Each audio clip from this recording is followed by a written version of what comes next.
ရားသခင်ကဘဝပေါ်မှာရှိသမျှအရာအလုံးကိုဖန်ဆင်းတယ်ဆိုတာလည်းတို့ကျမ်းစာကိုဖတ်ကြည့်ခြင်းအပြင်သိတယ်။ဒါနဲ့အဲ့ဒီဘုရားကိုကြတော့ဘယ်လိုဖန်ဆင်းထားတာလဲ။ငါငိုင်းစားလိုက်။ငိုင်းမြင်ပြီးအဲ့ဒီချိန်ကငါမှမရှိတာပဲကြည့်တယ်ငွေတဲ့ကလာပေါ့။အဲ့ဒီငိုင်းနေငိုထိုင်တယ်။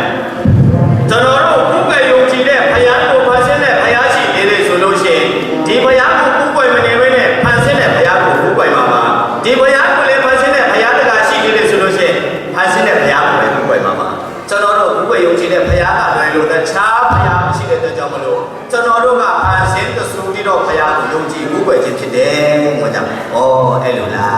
။အဲ့ကျင်လား။တဲ့ရဲနော်။ကျေးဇူးပါဆက်။ရတော့နာ brush ပတ်တဲ့ချက်ပဲတုံးစပါတယ်။ကျောင်းသားအမရှာကိုလာတာ။